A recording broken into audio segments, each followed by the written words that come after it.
આપણે આવૃત્તિ પણ શોધવાની છે.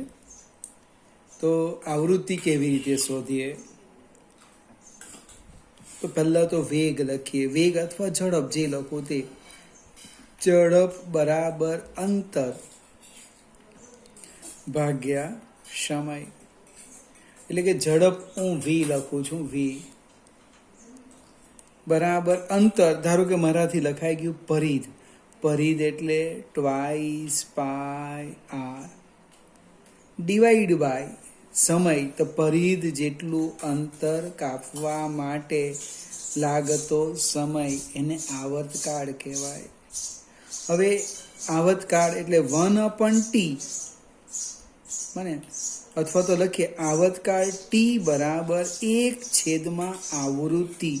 અને જો તમને યાદ હોય તો એની સંજ્ઞા બદલાઈ ગયેલી છે, ન્યુ. મ્યુ આવું આવે, મ્યુ આમ. આને વાંચવાનું ન્યુ. આજ સુધી આપણે કઈ સંજ્ઞા વાપરતા હતા? ફ્રીક્વન્સીની એફ. એની જગ્યા હવે ટી બરાબર 1/ન્યુ થઈ ગયું. એનો અર્થ ન્યુ બરાબર 1/t. ન્યુ નવું એવું કંઈક ગોખી રાખજો. એટલે વી ઝડપ બને, ઝડપ વી બરાબર twice pi R new.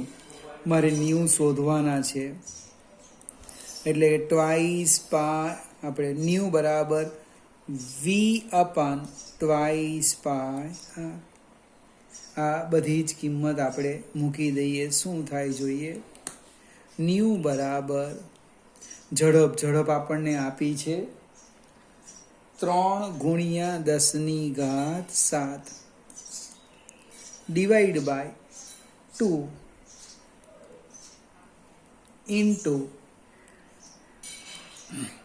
3.14 into ત્રિજ્યા આપણી આવી છે 0.28.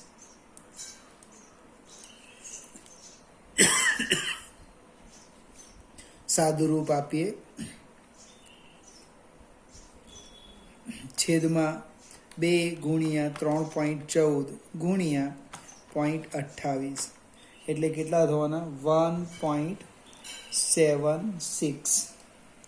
એટલે કે 3/1.76 એટલે 1.7 આવવાના. 1.7 ઇન્ટુ 10⁻7 હર્ટ્ઝ. કોઈક વિદ્યાર્થી થશે આ ચોપડીમાં જવાબ જુદો છે, જુદો નથી, સમજાવું. પેલો કોઈ આમ લખ્યું છે 17×10⁻6 હર્ટ્ઝ. હવે 10⁻6 ન ગમે તો પૂર્વક લખવાનો, પૂર્વક મેગા. 10⁻6 ન લખવું હોય તો મેગા હર્ટ્ઝ.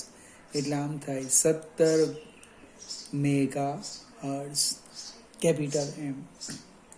એક બીજો પણ પ્રશ્ન છે ઉર્જા, એ જોઈએ આપણે.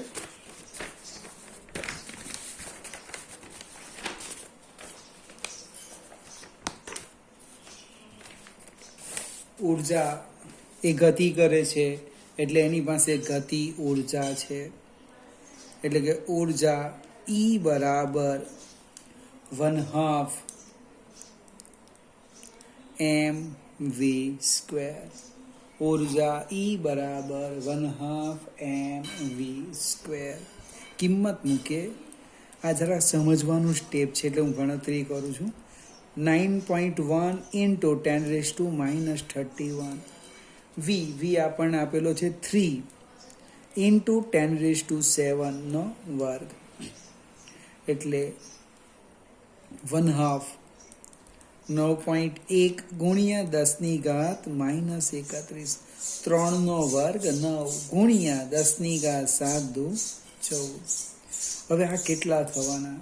તો કે 9 ગુણ્યા 9.1, 9 ગુણ્યા 9.1 એટલે 81.9. અને ધારો કે એકલા 9 લીધેલા હોતા તો 81 આવતે. એટલે થોડું ઘણું વેરિએશન આવશે. આપણે આને જો તો 81 જ કરી દેવું બને. એટલે કે 81/2 એટલે 40.5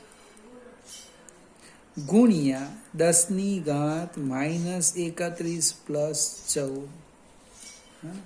એટલે કેટલા થવાના? 31 ને 14 એટલે 31 ઓછા 14 એટલે -17. 40.5 ગુણ્યા 10⁻⁻17 જૂલ. ફરીથી કદાચ ગણતરી આમ તેમ હોય તો ચિંતા નહીં કરતા, જે શીખવાનું છે એ સમજાવું. આજે મેં ઉર્જા શોધી ને, ઉર્જા એ શામાં આવી? જૂલમાં આવી. અને અંદર માગી શામાં છે લખીને આપેલું છે? Kilo electron વોલ્ટમાં.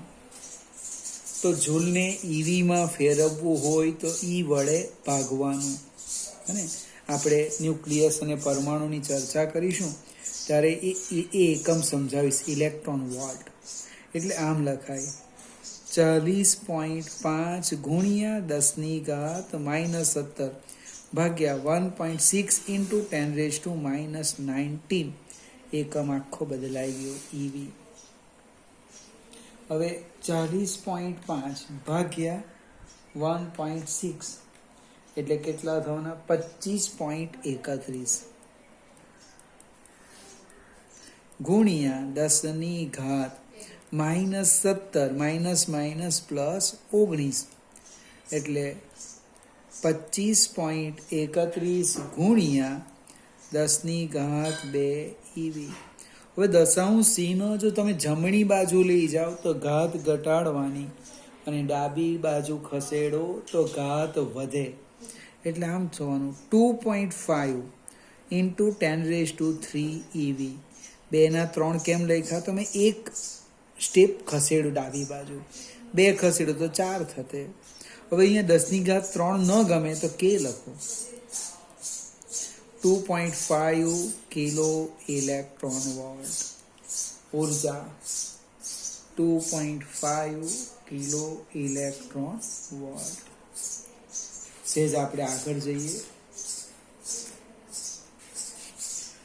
ચોથો દાખલો છે. હવે એ સાધન છે, લગભગ એની મેં ચર્ચા તમને કરી નથી, પણ દાખલો ગણી શકાય એવો છે. સાયક્લોટ્રોન છે. સાયક્લોટ્રોન એ વિદ્યુત ભારને પ્રવેગિત કરવાનું એક સાધન છે. હવે સાયક્લોટ્રોનની આવૃત્તિ આપેલી છે, એ ભ્રમણ કરતા ઇલેક્ટ્રોનની આવૃત્તિ થાય 10 મેગાહર્ટ્ઝ. મેગા એટલે 10⁻6 હર્ટ્ઝ. હવે જે ડીશ છે અંદર આવે છે એની ત્રિજ્યા આપેલી છે 60 સેન્ટીમીટર. થિયરી આપણે શીખા નથી. 0.6 મીટર.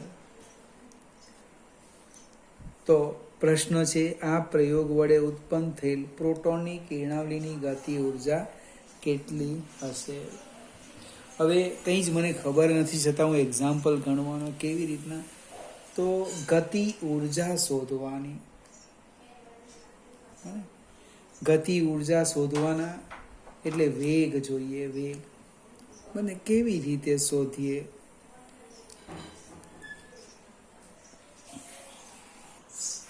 હવે અહીંયા 2 પ્રશ્નો છે. એક ગતિ ઉર્જા શોધવાની છે અને બીજું ચુંબકીય ક્ષેત્ર શોધવાનું છે. હવે ગતિ ઉર્જા કેવી રીતે શોધીએ? તો mv². ચુંબકીય ક્ષેત્ર પહેલા શોધીએ. કેવી રીતે? તો કે જરૂરી કેન્દ્રગામી બળ બરાબર ચુંબકીય બળ QVP. એક V નીકળી જશે એટલે કે mv/r બરાબર QB. પ્રશ્ન છે વેગ મને ખબર નથી. તો વેગ કેવી રીતે લખાય? જસ્ટ હમણાં જ આપણે જોઈ ગયા. 2πr/t. 1/t એટલે મ્યુ લખવાના, એટલે કે 2πr ન્યુ. ઝડપ અથવા વેગ v બરાબર 2πr ન્યુ. આમાં કિંમત મૂકી દઈએ. શાની અંદર? આની અંદર, આ સૂત્રમાં v ની કિંમત. એટલે શું થવાનું? m/r m/r into m/r into વીની જગ્યાએ ટ્વાઇસ પાય આર ન્યૂ બરાબર ક્યુ બી. લગભગ એક આર નીકળી જશે એટલે બી મળશે મને ટ્વાઇસ પાય એમ આવૃત્તિ છેદમાં ક્યુ. પ્રોટોનનું દળ તમને ખબર નહીં હોય તો અહીંયા આપણે લખી દઈએ એમપી 1.6 ઇન્ટુ 10⁻⁻27 કિલોગ્રામ. હવે બધી જ કિંમત અહીંયા મૂકી દઈએ એટલે બી આવશે. હું તમારા પર આ છોડી દેમ છું ટેસ્લા. બીજો પ્રશ્ન છે ઉર્જા શોધવાની. તો ઉર્જા માટે વેગ જોઈએ. તો વેગનું સૂત્ર છે જારી આપણી પાસે આ વી બરાબર ટ્વાઇસ પાય આર ન્યૂ. આમાં કિંમત મૂકેજો વેગ એટલે કે ઝડપ. વેગનું મૂલ્ય વી બરાબર ટ્વાઇસ પાય આર ન્યૂ એટલે કે 2 ગુણ્યા 3.14 ગુણ્યા 0.6 ગુણ્યા આવૃત્તિ છે એની 10 મેગાહર્ટ્ઝ એટલે 10 ઇન્ટુ 10⁻6. આનો અર્થ શું થવાનો તે જોઈએ આપણે. સાદું રૂપ આપીએ 2 ગુણ્યા 3.14 ગુણ્યા 0.6 એટલે 3.768 ઇન્ટુ 10 આધાર સરખા ગુણાકાર ઘાતાંકનો સરવાળો 6 + 1 એટલે 7 મીટર પર સેકન્ડ. હવે ઉર્જા E બરાબર 1/2 mv² એટલે કે 1/2 m 1.6 into 10⁻⁻27 into 3.768 into 10⁻7 whole square. સાદું રૂપ આપો જે આવશે એ જૂલમાં આવશે. એને તમારે ઈ વડે ભાગવાનું એટલે શું થશે ઈવીમાં થશે. સમય વધતો જાય છે. આશા રાખું કે આટલું કામ તમે જાતે કરી લેશો.